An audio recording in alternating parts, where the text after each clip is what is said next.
My name is Hifsa. मैं actually currently अभी city में ही काम कर रही हूँ। मेरा एक्चुअली क्वेश्चन आपसे है, I just want to ask के आप ट्रेडिंग 2020 से कर रहे हैं। 2020 हाँ हाँ, 2020 से कर रहे हैं और आपने कहा कि मेरा विनिंग रेट जो है वो 70 to 80% है। अकॉर्डिंग टू सर रेहान, उन्होंने बताया कि टॉप ऑफ द वर्ल्ड जो ट्रेडर है उसका विनिंग रेट 30 to 40% है। ये आपसे सवाल पूछना बनता तो नहीं है, माइट भी पॉसिबल आपको लॉस ना हुआ हो, आपका लॉस ही 30 to 40% हुआ हो, लेकिन फिर भी मैं पूछना चाहती हूँ कि आपको अभी तक ट्रेडिंग में कितना लॉस हुआ है? मुझे ट्रेडिंग में बहुत ज़्यादा लॉस हुआ क्योंकि कोई भी ट्रेडर विदाउट लॉस ट्रेडर नहीं बन सकता। ट्रू। वो पार्ट ऑफ जर्नी है जो कि आपको बेयर करनी है। It can take up to weeks, months, years. मैं आपको एग्जैक्टली फिगर नहीं बता सकता, लेकिन मुझे बहुत ज़्यादा लॉस हुआ और उसके बाद फिर डिसिप्लिन सीखा कि भाई ऐसे डिसिप्लिन करते हैं, अदरवाइज हमेशा लॉस होता रहेगा। सो काफ़ी ज़्यादा लॉस हुआ ट्रेडिंग। ऑलराइट जी, नेक्स्ट सवाल। अस्सलाम वालेकुम। मेरा नाम मोहम्मद दानिल कलीम है और मैं सॉफ्टवेयर इंजीनियरिंग कर रहा हूँ। आपसे मैं छोटे छोटे 2 सवाल करूँगा। पहले सवाल का जो जवाब है मैं उम्मीद करता हूँ कि आप उसको येस या नो में दें ताकि सबको क्लियर हो जाए। आपने कहा कि जो ट्रेडिंग है, शुरू में जब पॉडकास्ट शुरू हुई, जो ट्रेडिंग है वो पाकिस्तान में जो आपने ऐप का नाम लिया, मैं उसका नाम भी नहीं लेना पसंद करूँगा।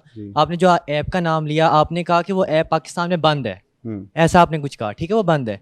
तो क्या आप सही समझते हैं कि आप उस ऐप पे पाकिस्तानी अवाम को लगा रहे हैं? आप इस सवाल का जवाब येस या नो में दें तो ज़्यादा बेटर है। सर, इसका येस नो में नहीं जवाब दे सकता, लेकिन जैसे मैंने इनको बोला, क्योंकि हम पाकिस्तान के रूल्स लॉ को फॉलो करना चाहते हैं, इसी वजह से हम फॉरेक्स पे शिफ्ट हो रहे हैं।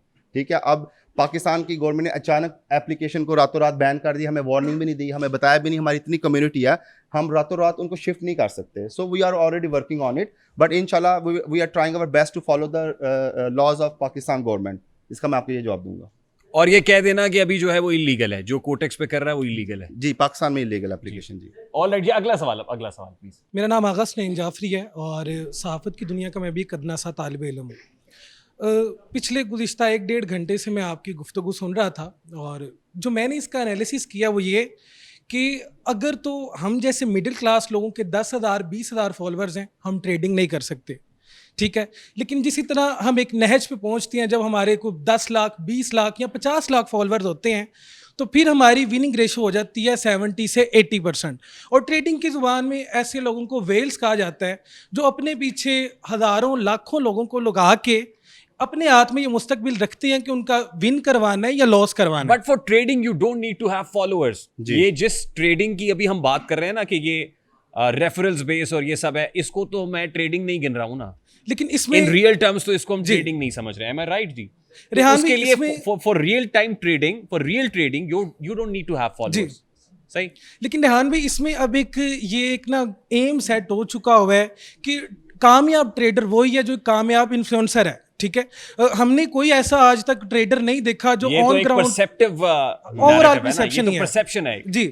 तो इसमें अगर ज़रक का भी हम बैकग्राउंड चेक करें या बाकी जो इनके अहबाब हैं, ज़रक आज से 5 साल पहले ट्रेडर नहीं थे, लेकिन 5 साल के अंदर इनके पास जब फेम आई या इन पे जब फेम की देवी मेहरबान हुई तो इनके पास डेफिनेटली ट्रेडिंग भी आ गई। अब आप सवाल की तरफ आ जाएं। मैं सवाल की तरफ आ रहा हूं। बार-बार घड़ी दिखा रहे हैं। जिस तरह ये ज़रक के बाकी अहबाब हैं, जिस तरह रजब हो गए या नदीम नानीवाला या डक्की हो गए, जब तक इनके 1-1 लाख सब्सक्राइबर्स थे वो ट्रेडर नहीं थे, ठीक है। लेकिन जब वो एक नहज पे पहुंचे, उनके साथ एक ऑडियंस इंगेज्ड हो गई, तो साथ के साथ ही वो ट्रेडर भी बन गए। बिल्कुल सही। ये वो ट्रेडिंग नहीं है, वो ट्रेडिंग नहीं है भाई। फिर अगेन वो आखिर में भी यही बात करेंगे हम, और अभी भी यही बात कर रहे हैं। मुझे आपका सवाल समझ आ गया, आपको भी समझ आ गया ना।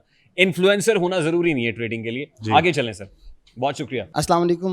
मेरा नाम अली रज़ा काज़मी, मैं गवर्नमेंट कॉलेज यूनिवर्सिटी से ताल्लुक़ रखता हूँ। आपने भाई ने कहा कि आप जब पैसे देते हैं लोगों को तो आप इनको किसी और तरफ लेके जा रहे हैं, इनको काम से रोक रहे हैं। आपने इसके जवाब में ये कहा कि मैं उनकी मुस्कुराहट चाहता हूँ।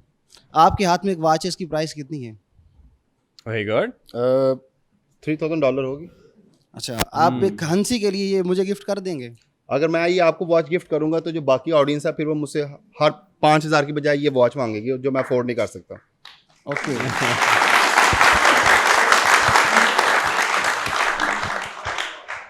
कुछ और नहीं मांग लिया उन्होंने अभी। शुक्र करें कुछ और नहीं मांग लिया जी। अस्सलाम वालेकुम सर, क्या हाल है? ठीक है आप? बड़ी बड़ी महंगी मुस्कुराहट है उनकी। बड़ी महंगी मुस्कुराहट है। अच्छा सर, मेरा नाम अरशद है और मैं भाई ने बहुत कुछ ज़्यादा ही मांग लिया, थोड़े बहुत मांगते तो शायद मिल भी जाता। सर मैं सबसे पहले तो आपका बहुत बड़ा फ़ैन हूँ और आप बड़ा अच्छा काम कर रहे हैं, क्योंकि मैं भी एक साफ़ी हूँ और उस लिहाज से मैं आपको देख के काफ़ी कुछ सीखता हूँ। बहुत शुक्रिया सर। और मेरा जर्क भाई के लिए भी सवाल है, लेकिन सबसे पहले मैं आपको एक शेर डेडिकेट करना चाहता कर रहे हूँ हैं सर, कि जल्दी से काश कर दें। मोहब्बत में ये मकाम आए, हम फ़कीरों को तेरे दर पर शाम आए। काश मोहब्बत में ये मकाम आए, हम फ़कीरों को तेरे दर पर शाम आए, यूं भी तो गुजर जाएगी ज़िंदगी, क्यों ना जाने मन आपके काम आए। ये तो बड़े दिल जले हैं यार। मैं 100% कह सकता हूं कि इंटर में इन्होंने ये शेर किसी और को खत पे लिख के भेजा होगा जो आज मुझे कर। सर सवाल तो मैंने लिया। अच्छा जर्क भाई से मेरा छोटा ये सवाल है, कर कॉमन लें सा सर। सवाल है सर। जी। सर आप बड़े साफियों को इंटरव्यू देते हैं या मेरे जैसे छोटे साफी को भी मौका मिल सकता है? सर मैंने कभी किसी को मना नहीं किया, हाँ चलें, तो आप भी तो ले मैं सकते ये हैं। उम्मीद रख सकता अब हूँ। आपकी सेटिंग हो गई हो अगर दोनों तरफ तो आगे माइक दे दें सर। अस्सलाम वालेकुम सर, मेरा नाम मुज्तबा जावेद है और मेरा सवाल आपसे है कि जिस तरह आपने कहा कि आपके पास इतनी अर्निंग है ट्रेडिंग से कि आप वो लोगों में डिस्ट्रीब्यूट करके उनके चेहरे पे मुस्कुराहट ला सकते हैं, तो मुझे बताएं कि मैं किस वे से ट्रेडिंग करूं कि मैं भी लोगों के चेहरे पे मुस्कुराहट ला सकूं। क्या मैं अभी मुझे ऐसा कोई वे बता सकते हैं कि मैं लोगों के चेहरे पे मुस्कुराहट ला सकूं? उनका ग्रुप ज्वाइन कर ले और $10 दे दे। आगे माइक दे सर। मुस्कुराहट। अस्सलाम वालेकुम, मेरा नाम अज़हर महमूद है और मैं गवर्नमेंट कॉलेज से ही हूँ। मैं केमिस्ट्री का स्टूडेंट भी हूँ और टीचर भी हूँ। मैं अपनी यूथ को देखता हूँ, यंगर्स को जिनको मैं पढ़ाता हूँ, वो नानी वाले बैठे हैं, रजब बैठे हैं, उनकी लाइफ से इंस्पायर हैं। मीन कि आप जैसे इन्फ्लुएंसर हैं, उनको जितना भी गाइड कर लें, पीछे पेरेंट्स का प्रेशर होता है कि इन्होंने डॉक्टर बनना है, इंजीनियर बनना है, लेकिन वो देखते हैं आप लोगों का लाइफस्टाइल। जैसा कि रेहान भाई ने कहा कि ये तो सारा जो है वो जो आपने कहा कि ये हम जाते हैं कंटेंट क्रिएट करने के लिए जो है रेंट पे गाड़ियां ले लेते हैं, तो क्या ये हमारी यूथ का नुकसान नहीं है? ऑफ कोर्स जो लोग झूठ बोलते हैं नुकसान है, और जो लोग नहीं बोलते वो आई वुडंट से एनीथिंग। जी। अस्सलाम वालेकुम रहमतुल्लाह। मेरा वालेकुम नाम मोहम्मद अस्सलाम उस्मान है। रहमतुल्लाह सर। मैं बेसिकली चीचा वतनी से हूँ, लाहौर में जॉब कर रहा हूँ। इलेक्ट्रिक स्कूटी जो है ना, वहाँ पे एज ए टेक्नीशियन हूँ। मेरा सर आपसे सवाल है, तो सर आपने बहुत बहुत सारे लोगों को, दूसरा उलमा को, ऑडियंस, काफ़ी सारे लोगों को यहाँ पे बुलाकर दूसरा इंटरव्यू किया, पॉडकास्ट की। मैं आपसे ये पूछना चाहता हूँ कि आपका क्या मकसद है सर? आप एक प्लेटफॉर्म में उनको इकट्ठा करना चाहते हैं, या आप बिखेरना चाहते हैं, या आप सिर्फ ऑडियंस का दूसरा लेना चाहते हैं, फेम लेना चाहते हैं? अगर ये question. आपका सवाल, आपने सवाल मुझे ठीक जवाब दिया, मेरा शेयर भी है आपको। और सवाल तो सुनने दो। नो सर, सवाल सर, तो सुनने दे, अभी तकरीर शुरू हुई है। हाँ जी। सिर्फ ये सवाल है कि आप फेम लेना चाहते हैं या एक प्लेटफॉर्म पे इकट्ठा करना चाहते हैं, बस। बात यह है कि एक प्लेटफॉर्म के ऊपर तो मैं किसी को इकट्ठा नहीं करना चाह रहा। आई मीन सारे इन्फ्लुएंसर्स तो भी एक प्लेटफॉर्म के ऊपर इकट्ठे नहीं है। मैं एक जर्नलिस्ट हूं।